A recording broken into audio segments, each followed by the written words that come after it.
اللہ کے نبی نے کہا اسلام کی بنیادیں 5 چیزوں پہ قائم ہیں، اور سب سے پہلی بنیاد رسول اللہ صلی اللہ علیہ وسلم نے بیان کی کہ شہادت اللہ الہ الا اللہ و انی رسول اللہ، کہ اللہ رب العالمین کے سلسلے میں اس بات کی گواہی دینا کہ محمد رسول کہ اللہ رب العالمین اکیلا، تنہا، وحدہ لا شریک ہے، اس کا کوئی شریک نہیں، وہ اکیلا معبود برحق ہے، اس کا کوئی ساجی اور کوئی پارٹنر نہیں ہے، کوئی اس کا کسی بھی طور پہ مددگار نہیں ہے۔ تو گویا اس بات کی بندہ جب گواہی دیتا ہے، بنی الاسلام کے تحت جب ہم اس بات کی گواہی دیتے ہیں، تو گویا ہم نے اسلام کے پہلی بنیاد کو اپلائی کر دیا اور لوگوں کے سامنے اس کو پیش کیا۔ اب یہاں پہ اس بات کو سمجھے کہ رسول اللہ صلی اللہ علیہ وسلم بھی اپنی زندگی کے اندر ابتدائی 10 سالوں تک لوگوں کو صرف اور صرف توحید کی طرف بلا رہے۔ اس کا مطلب ہے کہ بندے کی توحید کا درست ہونا، بندے کے عقیدے کا درست ہونا، اس کو سب سے اہم چیز اس کی یہی ہے کہ اس کی توحید اور اس کا عقیدہ صحیح ہو جائے۔ اگر اس کی توحید اور اس کے عقیدے درست ہے تو انشاءاللہ بقیہ معاملات اس کے بعد آئے گی۔ جیسے یہاں پہ بھی کلمہ توحید کے اندر، کلمہ شہادت کے اندر جو ہم پڑھتے ہیں، یہ اس میں سب سے پہلی چیز ہمیں بتائی گئی کہ اللہ کی وحدانیت کی گواہی دینا، اور معبودان باطلہ، جتنے بھی معبود باطل دنیا کے اندر موجود ہیں، ان کا انکار کرنا، ان کے منکر ہو کر ایمان کے ساتھ زندگی گزارنا۔ دوسری چیز جو اس کلمہ شہادت کے اندر ہمیں حکم دیا گیا، یا بنی الاسلام کے پہلے حصے میں، پہلی بنیاد میں ہمیں اور آپ کو حکم دیا گیا، وہ یہ کہ انی رسول اللہ صلی اللہ علیہ وسلم نے کہا کہ میں اللہ کا رسول ہوں، میں اللہ کا رسول ہوں، اس بات کو تسلیم کرنا۔ گویا رسول اکرم صلی اللہ علیہ وسلم کے سلسلے میں پختگی کے ساتھ اس بات کا یقین رکھتے ہوئے کہ آپ نے جو باتیں ہم تک پہنچائی ہے آتھینٹک سورس کے ساتھ، آتھینٹک احادیث، آتھینٹک سورس کے ساتھ جو باتیں ہم تک پہنچی ہے، اللہ کے نبی صلی اللہ علیہ وسلم کی احادیث جو ہم تک پہنچی ہے، وہ تمام کی تمام احادیث کیا ہے؟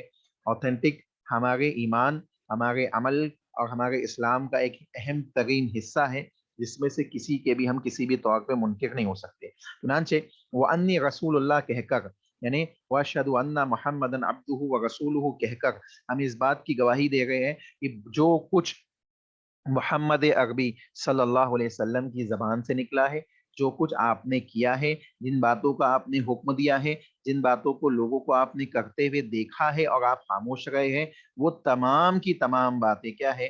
اسلام کا جز ہے، اسلام کے حصے ہیں، اس میں سے کسی کا بھی منکر ہونا کسی بھی طور پہ جائز اور درست نہیں ہے۔ چنانچہ معلوم پڑا کہ اللہ کے نبی محمد رسول اللہ صلی اللہ علیہ وسلم نے جو ابتدائی 10 سالوں میں توحید کی طرف لوگوں کو بلایا، یہ اسلام کی بنیاد اول ہے کہ لوگوں کو توحید پہ جمع کیا جائے، اور بنا توحید پہ جمع ہوئے کبھی بھی نہ ہم متحد ہو سکتے ہیں، نہ ہمارے درمیان طاقت و قوت پیدا ہو سکتی ہے، نہ وہ جذبات پیدا ہو سکتی ہے جو صحابہ کے درمیان موجود تھے اسلام کے سلسلے میں، ایمان کے سلسلے میں، اور نہ کوئی دوسری لذت ایمان کی یا دوسری کسی اعمال کی مٹھاس اور لذت کو ہم محسوس کر سکتے ہیں جب تک ہمارے اندر توحید مضبوط نہ ہو جائے۔ تو کیا معلوم پڑا کہ سب سے اول چیز کیا ہے؟ توحید ہے۔ اب میں ایک مثال سے آپ کو اس چیز کو سمجھاتا ہوں۔ اللہ اہل علم میں سے ایک بہت بڑے عالم دین گزرے ہیں، انہوں نے اپنی کتاب کے اندر ایک مثال دی ہے۔ انہوں نے بیان کیا کہ ایک استاد اپنے شاگردوں کو کلاس میں، اپنے شاگردوں کو تعلیم دیا کرتے، ڈیلی کلاس جاتے اور ان کو کتاب التوحید پڑھایا کرتے۔ اب اس جو شاگرد ہوتا کیا ہے کہ ہم جب اللہ کے سلسلے میں توحید پڑھتے ہیں تو اس میں جو باتیں آتی ہے، انسان سوچتا ہے کہ یہ تو میں بہت سنتا ہوں، یہ تو مجھے ہمیشہ معلوم ہے، اس کو سننے کی کیا ضرورت ہے۔ تو رسول اکرم، تو وہ جو استاد تھے، انہوں نے کیا کیا، ایک دن اپنی کلاس میں داخل ہوئے اور کہا کہ بچوں سے کہا کہ لیٹ آئے، اصل میں وہ کلاس میں لیٹ آئے۔ بچوں نے پوچھا کہ آپ لیٹ کیوں ہو گئے؟ تو بتایا کہ معاشرے کے اندر، سوسائٹی کے اندر ایک واقعہ پیش آ گیا، اور وہ واقعہ کیا تھا کہ کسی نے اپنی ماں کے ساتھ زنا کر دیا، اپنی ماں کے ساتھ زنا کر دیا. یقیناً ایک بڑا گناہ ہے اور گناہ کبیرہ ہے. اتنا بڑا گناہ ہے کہ یعنی اللہ کے نبی صلی اللہ علیہ وسلم نے اس کو علامت قیامت میں بھی ذکر کیا ہے.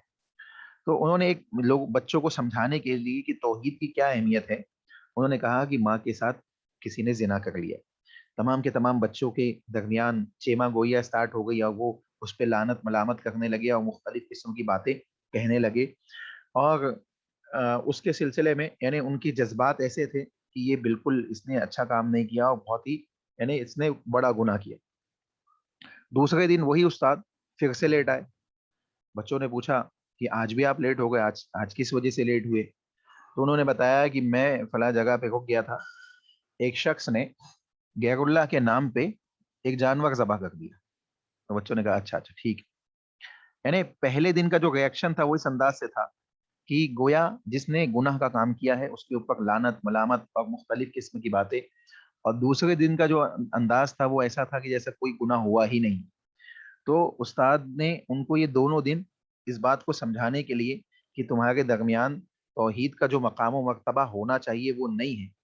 تو پہلے دن کا جو واقعہ تھا، اس ایک شخص نے اپنی ماں کے ساتھ زنا کر لیا تھا. تو وہ جو چیز ہے آپ اندازہ لگائے، اس کے زنا کرنے کی وجہ سے اس نے یقیناً اس نے ایک بڑا گناہ کیا ہے. اس گناہ کی سزا اس کو ملے گی دنیا میں. حد اگر اسلامی قانون ہے تو اسلامی قانون کے تحت اس کو حد نافذ کی جائے گی، اور اگر وہ اس دنیا میں بچ بھی گیا تو آخرت میں اللہ رب العالمین کیا اس کو سخت ترین عذابات میں مبتلا کیا جائے گا، سزاؤں میں مبتلا کیا جائے گا. لیکن کیا وہ اسلام میں باقی ہے یا نہیں ہے، یہ سوال میں آپ سے کرتا ہوں. اسلام سے نکل جائے گا یا اسلام میں باقی رہے گا؟ جی بتائیے جلدی سے.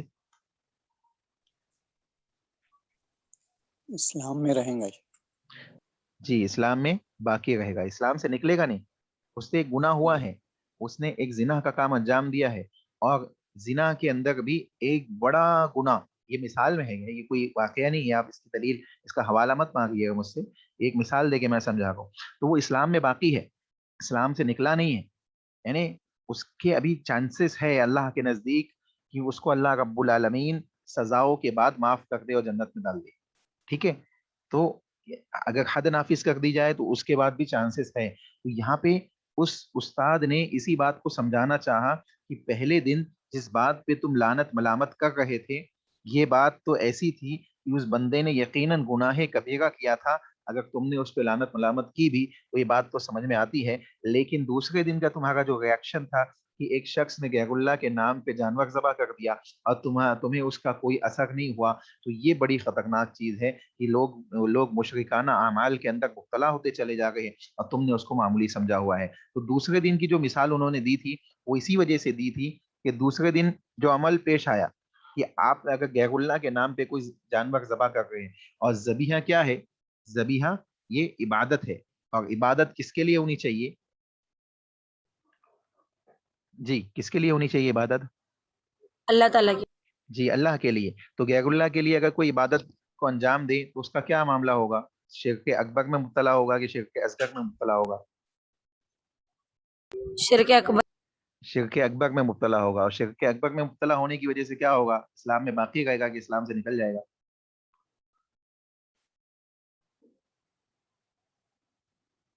خارج ہو جائے گا.